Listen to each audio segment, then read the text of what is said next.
Welcome to the 21st Century Bookshow. I'm not Zoe. I'm not Lou. Okay, excellent. Well, today, Zoe, what have you been reading? Well, I wanted to ask you quickly, because you read Killing since our last show, That's didn't we? right, yes, I did. And I'm interested in your feelings about it. Well, you prepared me well for it. I thought that it was what how you described it was right. And I think that I was incredibly impressed by it. And I read it reasonably quickly, and it was, I went through the gamut of emotions with Jeff, the author. I think one of my favourite bits was when he was there with the guy who had been a Holocaust denier, and he'd been involved in making these electric chairs. Yeah, the engineer. And right at the end, and he wanted to ask him the question, he wanted to ask him about, how he'd been able to go through all of this kind of thing. And you can hear the author saying, how do you go about asking these questions? And then he doesn't do it. He doesn't really. That is, so how do you go and deny the Holocaust when there's, clearly substantial evidence and millions of people and all sorts of stuff. And it made me think about that thing when you are a writer, at what level you're the observer and at what level you're a protagonist. Because as an author, if you're observing, then you want to get all of the different sides. And as soon as you judge, if you judge and you say so overtly, then people may be reluctant to then tell you the full story. Yeah, it's funny because for a non-fiction book he actually sort of makes an unreliable narrator in that way, doesn't he? Because he's being so substantially affected. Because in the beginning he doesn't actually know exactly what he wants to discover and find out. And by the end of the journey he's sort of still just as lost, and the last line is something like, it means everything, it means nothing, which is a great ending. But he just goes on such a trip that unsurprisingly it's full-on stuff, which is why it's worth reading. It'd be a great book club book, actually. It would. And he meets the executioner and he says he doesn't seem like an executioner. And that makes you think, what would an executioner seem like? If he ever revises it, I'd like to see him also look at people who have to exterminate animals, like at Lost Dogs Homes, because I was thinking about that recently and how difficult that is. But anyway, yes. Euthanize. Like if a dog doesn't sell in 10 days or whatever, they have to destroy it, which is, and that must be horrific working at, doesn't Christos Cholgis work at Lord Smith? Or Christos Cholgis works at a veterinary clinic, I think. We'll have him as a guest on our show and find out. Cam works at Lord Smith. Oh, that's what I was thinking of, yeah, a friend of ours who works. Anyway, that would be an interesting area to look as well. But in a new segment called Books That We Wish That We'd Published, which I'm just introducing this segment today, Jasper Jones by Craig Silvey.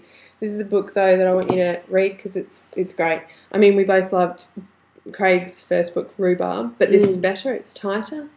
It's To Kill a Mockingbird in Australia for now. Right. And it's got this fantastic protagonist who you just go with him the whole way, and it's beautifully told. Craig is an excellent storyteller. He knows how to tell each sentence well, and I think he's worked out how to cut back. I mean, it's his second book and he's already learnt so much since his first book, where he won the Sydney Morning Herald one of the best young novelists. And he was about 23 then, wasn't he? Oh, I think even younger. So his whole 20s has been about refining his style. I don't even think his 20s are over by any means. I think and Craig he's one of those people who sits there in the back in the garret, types, and then he reworks and reworks and reworks. And we're always being told, Maria Hyland, in all of her latest interviews, she always says that she has to rewrite and rewrite. And just when she thinks that, it must be done, she has to rewrite. And people who are in writing classes must think, I'm not going to write this book 30 times. But you don't really know what that process is until you actually... Well, you have to understand critically what isn't working with your writing, which takes a really long time to work out, I think. But that process involves... it's very laborious. And Raymond Carver was the same. He'd review stories up to 60 times. And yeah, especially if you're doing that on your own. And I know Maria Hyland, for instance, said she had a couple of really trusted readers. And I think Kurt Sears was one of her readers at some point, which would be obviously amazing. Yeah. What have you been reading?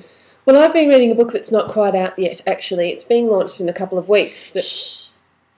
This is our sealed section. Not out yet. Don't tell anybody about this. Our sealed section. It's the Readings Bookshop 40th anniversary anthology called Readings and Writings. With a great cover. Yeah, it's a really lovely cover. Now, this book's for obvious reasons, probably only going to be for sale at readings, but you can buy it through their website and all that kind of stuff. But the thing that I've been... Readings.com.au? Yes, like that? yes. We could put a link down there. Look, there's a link. Readings.com.au. Anthologies. Yeah, because we publish an anthology of Australian fiction every year, I don't get the experience of being able to read an anthology like The Sleeper's Almanac as a reader would. And I've always kind of missed out on that. I've always wished I could read it, cover to cover, without any sort of preconceptions. You can read it cover to cover, Zoe. I've got one right here. Yeah, good book. The Sleeper's Almanac number 5. So this basically works like a really well tied together anthology, and there's loads of luminaries in there: Kate Kennedy, Paddy O'Reilly, Alex Miller, Christos Tsiolkas, Chris Wormsley, Tony Birch. There's just basically our big buddy system of authors in and around Melbourne, but Australian writers. And the singer-songwriter Mark Seymour's in there. That's true. But probably one of the most interesting things is actually a prologue that Mark Rubbo, the owner of Readings, writes in the first few pages, and he writes a little history of Readings. He's been the owner since about 1972 or something. He bought it with the help of his folks as a young man and has built it up to sort of five location business now, or something. isn't it? Yeah, At least 5. It's really amazing, and I was just thinking about the way that cities embrace a bookshop, whatever bookshop it is, and of course many cities only have a Borders or something like that, like smaller cities, Geelong or Bendigo or something like that. But once they decide which is the bookshop they want to embrace, everything just revolves around. It becomes the centre of the literary scene, I suppose, for want of a much better word. It sounds like there's a whole book in the history of reading. Yeah, that's what I was thinking about too, because it just talks about all the movers and groovers of that era of the 70s and 80s, around when McPhee Gribble was around. And basically, he talks about that in the... Yeah, he does a little bit. And basically, if you think of all your favourite sort of, excuse me using this word, all boomers, but if you think about your boomer favourite, baby boomer favourites in the publishing scene, and think of them all as long-haired, freaky people in the 70s, they're not that different now, of course. Just perhaps not as long hair. Now they wear nicer suits, some of them. But they're just as freaky. And so they would hang out at the reading store, Lovely and all go and drink at the pub, and it's just a really lovely scene to think about, because that's something that we're building now. And of course, right now to us, this is our lives. It doesn't mean anything particularly remarkable, but in hindsight, when we're looking back, it might seem a little more remarkable. So you hope that there's going to be a forward. This is the investment I'm making. It's not. I want a remarkable life to look back on. You at least want a 4-page forward. Yeah, exactly. With some university anthology, but I would recommend this because, look, apart from anything else, there's some really great stories in there, and that's the only thing I'm that interested in is great stories. Anthologies of Australian stories don't really come out that often. There's loads of small presses doing it, but this is all tying together around a particular sort of theme, I suppose, and that just makes for quite a strong collection. So this book's being launched at the Melbourne Writers' Festival around the 20th of August or something. Speaking of launches, we've got a launch this Thursday. Nice segue. Danger Game, Kalinda Ashton. Now, Kalinda's somebody who can talk about her own work really well, and you've got to like that in an author, because it's a slog writing a book, but it's not necessarily the same kind of slog as promoting the book. And this is something that Craig Silvey does really well too. He's great at talking about his book, about talking about the types of things that he writes about and why, and just about being enthused and excited about being part of the literary world. Yeah. Which is tricky. I'm sure it must be exhausting. Yeah. I always wondered how they could give the same interview. Because if you read, the Maria Heinlein interviews, classic, they're frequently pretty similar. Well, they look about her childhood. Yeah. And they all spot the same themes in the books. To interviews, isn't it? It must get pretty difficult from an author's perspective to having to talk about the same thing.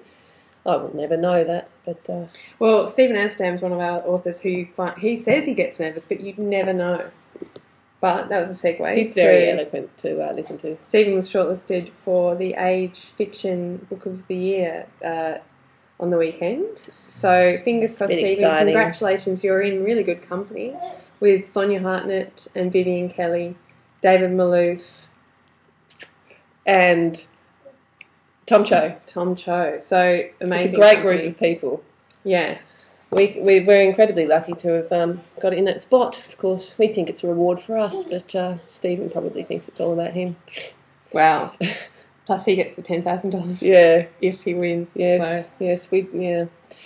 Well, that's probably all we've got time for this week on the 21st Century Book Show. Just as Grove is about to give us his final statement. So we'll see. We'll see you all next week. Bye. Ciao.